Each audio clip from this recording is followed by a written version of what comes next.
اللہ نحمده ونستعینه ونستغفره ونؤمن به ونتوکل علیہ ونعوذ باللہ من شرور انفسنا ومن سیئات اعمالنا من يهده اللہ فلا مضل له ومن يضلل فلا هادی له واشهد ان لا الہ الا اللہ وحدہ لا شریک له واشهد ان محمدا عبده ورسولہ فإن خیر الحدیث کتاب اللہ فإن خیر الہدی ہدی محمد صلی اللہ علیہ وسلم وشر الامور محدثاتها وكل محدثة بدعة وكل بدعة ضلالة وكل ضلالة في النار اعوذ باللہ من الشیطان الرجیم بسم اللہ الرحمن الرحیم خذ العفو وأمر بالعرف وأعرض عن الجاہلین وإما ينزغنك من الشیطان نزغ فاستعذ باللہ انہ سمیع علیم۔ ہر قسم کی تعریف، حمد و ثنا، بڑھائی اور کبریائی، تکبر اور جلال اللہ ہی کے لیے ہے جو ساری کائنات کا پالنے والا ہے۔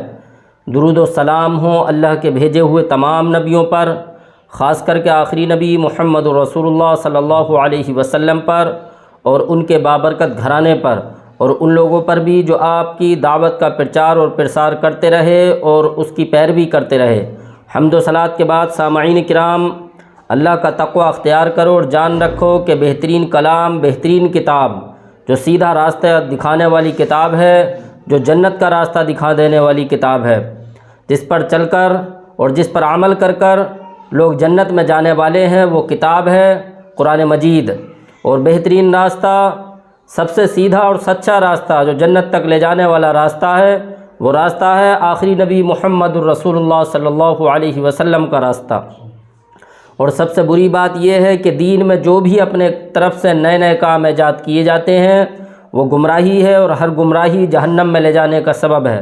خطبہ مسنون کے بعد سامعین کرام، میں نے سورہ احزاب کی ایک آیت تلاوت کی جس میں اللہ تبارک و تعالی نے ارشاد فرمایا، خذ العفو وأمر بالعرف وأعرض عن الجاہلین وإما ينزغنك من الشیطان نزغ فاستعذ باللہ انہ هو السمیع العلیم۔ سامعین کرام، اللہ کے رسول صلی اللہ علیہ وسلم کی احادیثیں بھی ہیں کہ جو لوگ غصہ کرتے ہیں، غصہ جو کرتے ہیں، اللہ تبارک و تعالی نے اس ضمن میں ارشاد فرمایا، خذ العفو وأمر بالعرف وأعرض عن الجاہلین، کہ اور معاف کرنے کی عادت ڈال۔ خذ العفو وأمر بالعرف وأعرض عن الجاہلین، معاف کرنے کی عادت ڈالو اور جاہلوں سے کنارہ کرو، اور جب تمہیں شیطان اکسائے تو اللہ کی پناہ طلب کیا کرو، کیونکہ اللہ تبارک و تعالی بہت سننے والا اور جاننے والا ہے۔ سامعین کرام، اللہ کے رسول صلی اللہ علیہ وسلم کے پاس ایک صحابی آئے، انہوں نے کہا کہ اللہ کے رسول مجھے کچھ آپ سکھا دیجئے۔ تو اللہ کے رسول صلی اللہ علیہ وسلم نے ان سے کہا کہ غصہ مت کیا کرو، غصہ مت کیا کرو، کیونکہ آپ جانتے ہیں کہ سامعین کرام، جب انسان کو غصہ آتا ہے، اور غصہ ہی برائیوں کی جڑ ہے، غصہ ہی برائیوں کی جڑ ہے۔ ایک صحابی تھے جن کا نام تھا اسامہ بن زید رضی اللہ تعالیٰ عنہ۔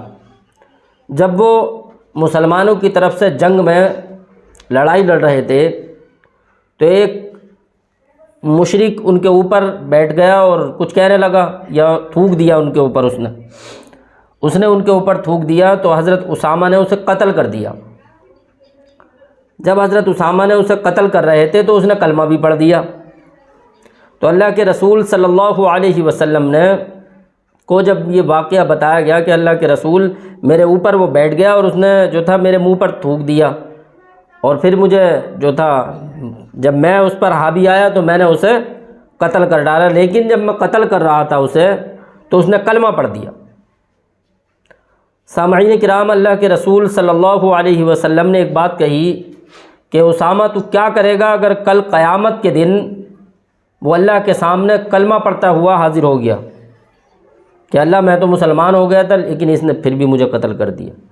وہ صحابی بتاتے ہیں وہ اتنی محبت، اللہ کے رسول ان سے اتنی محبت کرتے تھے جیسا کہ حضرت امام حسن اور حسین سے محبت کرتے تھے، ایسی محبت ان سے کرتے تھے۔ اسامہ بن زید جن کا نام تھا، وہ صحابی بتاتے ہیں کہ اللہ کے رسول صلی اللہ علیہ وسلم یہ بات کہتے رہے کہ اسامہ تو کیا کرے گا کل قیامت کے دن اللہ تبارک و تعالیٰ کے سامنے وہ کلمہ پڑھتے ہوا حاضر ہو گیا تھا، اور وہ اسامہ وہاں سے چلے گئے۔ انہوں نے کہا کہ کاش آج سے پہلے میں مشرک ہوتا اور آج کلمہ پڑھ کر ایمان لاتا، کیونکہ جو شخص ایمان لے کر کے آتا ہے اس کے پچھلے گناہ سارے معاف ہو جاتے ہیں۔ یہ سب کیا نتیجہ تھا؟ یہ غصے کا نتیجہ تھا۔ تو سامعین کرام، حضرت موسیٰ علیہ السلام نے اللہ تبارک و تعالیٰ سے کہا کہ اللہ تو سب سے زیادہ کس بندے سے محبت کرتا ہے؟ تو اللہ تبارک و تعالیٰ نے کہا کہ جو شخص طاقت رکھنے کے بعد بھی بدلہ نہ لے۔ طاقت رکھتا ہو، اب بہت سارے لوگ ایسے ہیں کہ اب وہ طاقت ہی نہیں رکھتے ہیں اس بات کی، تو کیا بدلہ لیں گے؟ لیکن آپ کے پاس طاقت بھی ہے دشمن سے بدلہ لینے کی، پھر بھی آپ اسے معاف کر دیں، تو اللہ تبارک و تعالیٰ کے ہاں اس کے لیے بہت بڑا اجر و ثواب ہے۔ تو اللہ تبارک و تعالیٰ نے کہا میں اسے سب سے زیادہ پسند کرتا ہوں۔ اللہ کے رسول صلی اللہ علیہ وسلم کے سامنے دو صحابہ تھے، ان دونوں میں کچھ بات ہو رہی تھی، لیکن ایک صحابہ کو اتنا غصہ آیا کہ ان کا منہ سرخ ہو گیا اور نسیں دکھنے لگیں اس کی۔ تو اللہ کے رسول صلی اللہ علیہ وسلم نے کہا کہ میں ایک ایسی بات جانتا ہوں کہ اگر یہ جانتا ہوتا تو یہ نہ کرتا۔ تو اللہ کے رسول صلی اللہ علیہ وسلم نے کہا کہ اعوذ باللہ من الشیطان الرجیم، اگر غصہ کسی کو آئے تو وہ اعوذ باللہ من الشیطان الرجیم پڑھ لیا کر۔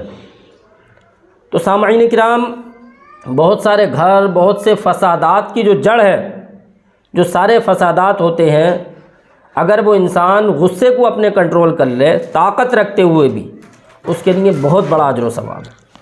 اب جس کے سامنے لڑنے کی طاقت نہیں ہے انسان کی، اس کے سامنے تو صبر کرے گا ہی، کیونکہ بھئی وہ طاقتور ہے اور دوسرا سامنے کمزور ہے، تو کمزور تو صبر کرتا ہی ہے، لیکن طاقت رکھنے کے باوجود کہ بدلہ لے سکتا اور اس کے بعد بھی اسے معاف کر دیا۔ اللہ تبارک و تعالیٰ نے وہی تو کہا خذ العفو، کہ معاف کرنے کی عادت ڈالو۔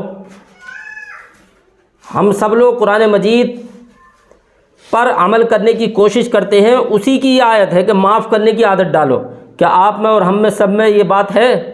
ہم سب اپنے آپ پر غور و فکر کریں کہ ہماری عادتیں ایسی ہیں کہ ہم لوگوں کو معاف کرنے والے ہیں، ذرا سی بات پر غصہ ہو جاتے ہیں۔ غصہ کرنا ایمان والوں کے اوصاف نہیں ہے، ایمان والوں کے اخلاق میں ہے ہی نہیں ہے۔ جب انہیں غصہ آتا ہے تو وہ تو اللہ کی پناہ طلب کرتے ہیں۔ اللہ کے رسول صلی اللہ علیہ وسلم نے کہا کہ جسے غصہ آئے وہ تین چیزیں کرے۔ نمبر 1، اعوذ باللہ من الشیطان الرجیم پڑھ لے، دوسرا پانی پی لے، اور تیسرا یہ ہے کہ وہ زمین پر لیٹ جائے۔ سامعین کرام، یہ چھوٹی چھوٹی سی باتیں تھیں جو میں نے کہا یہ امپورٹنٹ یعنی ضروری باتیں ہیں، ان پر بھی اگر ہم عمل کریں تو ہمارے گھروں میں جو چھوٹے موٹے جھگڑے ہوتے ہیں، جب غصہ آتا ہے جبھی ہوتے ہیں، یہ جو ہماری روزمرہ کی زندگی ہے، اگر ہم ان چھوٹی سی آیتوں پر بھی غور کر لیں تو ہماری زندگی میں کہیں نہ کہیں سہولت ضرور پیدا ہوگی۔ لیکن ہم پڑھتے تو ہیں قرآن مجید کو، بس ایسی پڑھا ایک طرف سے اور ختم کر دیا، اس پر غور و فکر نہیں کرتے ہیں، اوندے ہو کے نہیں گرتے ہیں اس پر۔ ثواب ان کے لیے ہے جو اسے سمجھ کر اور اس پر عمل کرتے ہیں۔ صحابہ کرام کے بارے میں آیتیں اور احادیث آتی ہیں، اللہ کے رسول صلی اللہ علیہ وسلم کی اور صحابہ کے واقعات آتے ہیں کہ صحابہ جو تھے جب تک قرآن مجید کی 3-4 آیتیں پڑھتے اور ان پر عمل نہ کر لیتے، ان پر عمل پیرا نہ ہو جاتے، انہیں اپنی زندگی میں نہ اتار لیتے، جب تک آگے نہیں بڑھتے تھے۔ آج کے دور میں دنیا میں سب سے زیادہ پڑھی جانے والی کتاب تو بن چکی ہے قرآن مجید، سب سے زیادہ۔ دنیا میں کوئی کتاب اتنا نہیں پڑھی جاتی جتنا قرآن مجید پڑھا جاتا ہے، لیکن افسوس کی بات یہ ہے کہ وہ واحد کتاب بھی قرآن مجید ہے جسے بنا سمجھ کے پڑھا جاتا ہے سب سے زیادہ۔ یہ بھی ٹیگ قرآن مجید کے ساتھ میں لوگوں نے لگا دیا، پڑھا تو سب سے زیادہ جاتا ہے لیکن بنا سمجھ کے پڑھا جاتا ہے۔ تو یہ افسوس کی بات ہے کہ قرآن مجید جو لوگوں کے لیے اللہ کی طرف سے ہدایت ہے، جس میں مومنوں کے لیے ہدایت ہی تو ہے قرآن مجید، جو سیدھی راہ دکھانے والا ہے، اس میں چھوٹی چھوٹی باتیں لکھی ہوئی ہیں کہ آپ اگر کسی کے دروازے پر جاؤ تو پہلے اجازت لے لو، اجازت نہ ملے تو آپ واپس آ جاؤ۔ یہ سب باتیں قرآن مجید میں ہیں، یہ سب باتیں قرآن مجید میں ہیں۔ لیکن آج ہمارے سب کے یہ حالات ہیں کہ ہم کسی کے یہاں جاتے بھی ہیں تو اجازت کیا لینا، دروازہ کھولا اندر سیدھے، یا اگر کھڑے بھی ہوتے ہیں کھٹکھٹاتے ہیں کیواڑ کسی کا اور پھر جھانک کے دیکھتے ہیں ایک سائڈ سے۔ تو یہ سب قرآن مجید میں ان کا انکار کرا گیا کہ آپ اجازت لو، اور اجازت ملے تبھی اندر جاؤ، اجازت نہ ملے تو لوٹ کر آ جاؤ۔ اور برا بھی مت سمجھو، اگر کوئی شخص آج کے دور میں اجازت نہیں دیتا ہے تمہیں تو اسے کیا سمجھیں گے؟ کہیں گے بتاؤ منع کر دیا، جبکہ قرآن مجید نے یہ بتایا ہمیں کہ اجازت ملے تو چلے جاؤ، اجازت نہ ملے تو لوٹ آؤ، واپس آ جاؤ۔ یہ چھوٹی چھوٹی باتیں ہیں لیکن عمل کے لحاظ سے بہت بڑی باتیں ہیں۔ جب ہم ان پر عمل کریں گے تو ہماری زندگی آسان ہوگی۔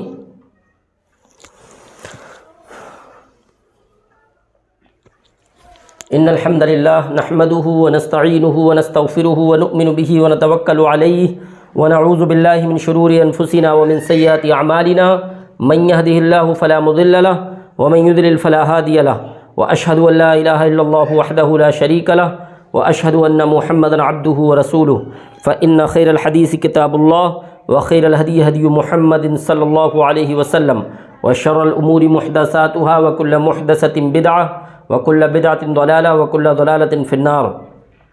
ہر قسم کی تعریف، حمد و ثنا، بڑھائی اور کبریائی، تکبر اور جلال اللہ ہی کے لیے ہے، جو ساری کائنات کا پالنے والا ہے۔ کوئی نہیں ہے جو اس کے سوا اس کائنات کو چلا رہا ہو، کوئی نہیں ہے جو اس کائنات کا پالنہار ہو، کوئی نہیں ہے جو عزت دینے والا ہو، جو ذلت دینے والا ہو، کوئی نہیں ہے جو اولادیں دے سکتا ہو اللہ کے علاوہ، کوئی نہیں ہے جو بیٹا بیٹی دے سکے۔ سامعین کرام، کوئی ایسا ہے ہی نہیں، چاہے آپ کسی کے ہاں بھی جا کے ٹھوکرے مار لو، کچھ کر لو، لیکن کوئی نہیں ہے اللہ کے علاوہ جو کسی کے درجات بلند کر دے۔ انسان کی تو حیثیت ہی نہیں ہے اتنی، انسان تو وہ ہے جسے موت آ جانی ہے۔ اللہ تبارک و تعالیٰ کی ذات ایسی ہے کہ وہ حی لا یموت ابدا ابدا ذو الجلال والاکرام۔ آیت الکرسی میں کہا گیا کہ اسے موت تو موت چھوڑو، نیند تو نیند، اونگ بھی نہیں آتی ہے۔ وہی ایک ایسا اکیلا زبردست بادشاہ ہے جسے اونگ بھی نہیں آتی۔ انسان تو لاچار ہے ان چیزوں سے، ساری چیزوں سے، بدن میں درد، بخار، کسی کے پھیپھڑے خراب ہونا، کسی کی کڈنی خراب ہونا، کسی کے سر میں درد ہونا، موت آنا، اور جسے موت آ جائے وہ طاقتور نہیں ہو سکتا۔ جب وہ طاقتور نہیں ہو سکتا، اسے خود بیماری میں یا ایکسیڈنٹ میں یا کسی وجہ سے اسے موت آئی، موت آنے کے بعد میں اس کے اونچی عمارت بنا دی قبر پہ، کیا وہ کسی کو کچھ دے سکتا؟ کچھ نہیں دے سکتا، کچھ بھی۔ وہ اپنی موت نہیں روک سکتا۔ سامعین کرام، موت اور زندگی دینے والا، سورج اور چاند کو بنانے والا، بیٹا بیٹی دینے والا، ان ساری کائنات کے نظام کو چلانے والا، سائنسداں بتاتے ہیں کہ یہ کائنات جو ہے اس طریقے سے چل رہی ہے کہ اگر ایک سوئی پر ایک بال رکھ دی جائے، ایک گیند رکھ دی جائے، اور اس گیند کا جیسا بیلنس بنے، اور پھر اتنے ہزاروں سالوں سے یہ دنیا چل رہی ہے، ایک سوئی کے نقطے پر آپ ایک گیند رکھو تو وہ رک سکتی ہے، لیکن یہ کائنات اس طریقے سے اللہ تبارک و تعالیٰ نے روکی ہوئی ہے، اور پوری دنیا چل رہی ہے، پوری کائنات کا نظام اس طریقے سے چل رہا ہے۔ تو ہم یہ اتنی بڑی بڑی نشانیاں اللہ تبارک و تعالیٰ کی دیکھتے ہوئے بھی اس کا شکریہ ادا نہیں کرتے۔ اللہ تبارک و تعالیٰ نے قرآن مجید میں کہا کہ بہت جلد ہم تمہیں ایسی کھلی کھلی نشانیاں دکھائیں گے کہ تم اسے دیکھ کر چیخ پڑو گے کہ واقعی اللہ طاقت رکھنے والا۔ لیکن لوگ ایسے حقیقی بادشاہ کو چھوڑ کر نہ جانے کس کس کے در پر بھٹکتے پھر رہے ہیں، ایسے لوگوں کے در پر بھٹکتے پھر رہے ہیں جو لیٹرین پیشاب کرنے کے محتاج ہیں۔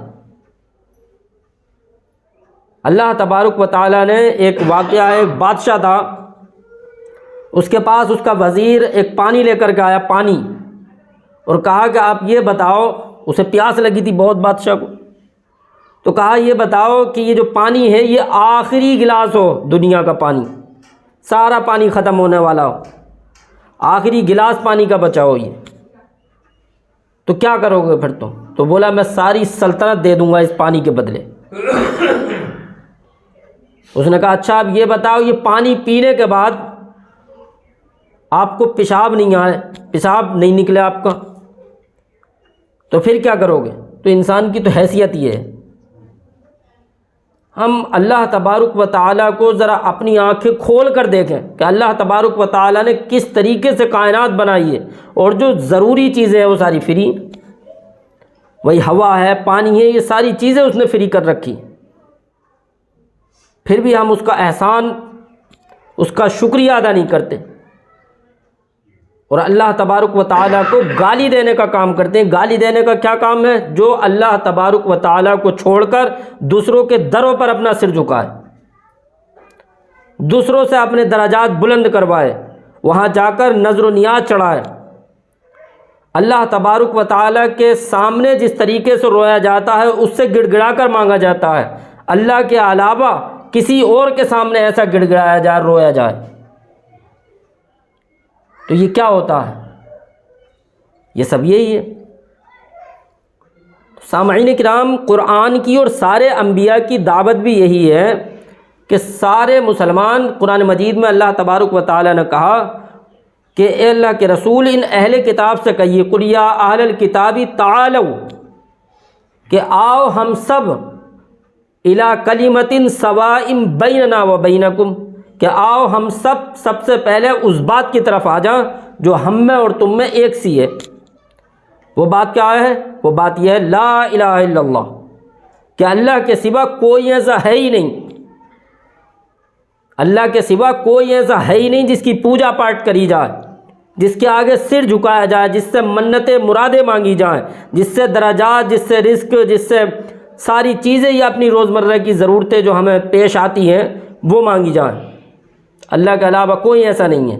تو اللہ تبارک و تعالیٰ نے کھلا چیلنج یہ دیا کہ ان سب کو اس بات پر بلاؤ جو ہم میں اور تم میں سب میں ایک سی، اور وہ بات کیا ہے؟ لا الہ الا اللہ۔ اور اسی بات پہ جو مسلمان بلانے کے لیے آئے تھے ساری قوموں کو، عیسائیوں کو، یہودیوں کو، سب کو اس بات کی طرف بلانے کے لیے آئے تھے کہ آؤ ہم سب ایک اللہ کی عبادت کریں، آج وہ خود ہی اس بات پر جمع نہیں ہے۔ مسلمان خود اس بات پر جمع نہیں ہے، وہ خود اللہ کے علاوہ دوسروں کے دروں پر بھٹکتے پھر رہے۔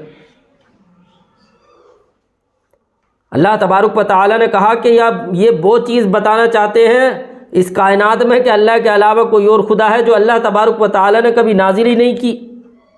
یہ کیا بتانا کیا چاہتے ہیں، دکھانا کیا چاہتے ہیں؟ تو سامعین کرام، ہم سب کو قرآن مجید پر غور و فکر کرنی چاہیے کہ قرآن کی دعوت کیا ہے، اللہ تبارک و تعالی ہم سے چاہتا کیا ہے۔ اگر ہم اس پر غور و فکر کریں گے تو ہم ضرور بالضرور کامیاب ہوں گے، اور جو اللہ کے رسول صلی اللہ علیہ وسلم کی دعوت ہے اس دعوت پر ہم لبیک کہیں گے تو ہمیں وہ ضرور راستہ ملے گا جو جنت تک جانے والا راستہ ہے۔ وہ راستہ کہیں چھپا ہوا نہیں ہے، کہیں الگ رکھا ہو، وہ راستہ اس قرآن مجید میں ہی ہے جو اللہ تبارک و تعالیٰ نے قیامت تک کے لیے اس کی حفاظت کی ہے کہ اس کتاب میں کوئی رد و بدل نہیں ہوگا۔ تو ہم سب اس کتاب کو اپنا اوڑھنا اور بچھونا بنا لیں، اس کتاب کو اپنی زندگی میں اتار لیں۔ کہیں ایسا نہ ہو کہ مرنے کے بعد رسول اللہ ہماری شکایت کریں کہ اللہ یہ وہی میری امت کے لوگ ہیں جنہوں نے اس قرآن کو پیٹھ پیچھے ڈال دیا تھا، نہیں دیکھا تھا کہ اللہ تبارک و تعالیٰ نے ہمارے لیے کیا بھیجا ہے، اللہ تبارک و تعالیٰ ہم سے کیا ڈیمانڈ کرتا ہے، چاہتا کیا ہے اللہ ہم سے۔ تو جب تک ہم یہ غور و فکر نہیں کریں گے کہ اللہ تبارک و تعالیٰ ہم سے چاہتا کیا ہے، ہم سب ایسی در بدر بھٹکتے رہیں گے۔ اللہ تبارک و تعالیٰ سے دعا ہے کہ اللہ تعالیٰ ہم سب کو قرآن مجید اور رسول اللہ صلی اللہ علیہ وسلم کی سنت کی پیروی کرنے کی توفیق عطا فرمائے۔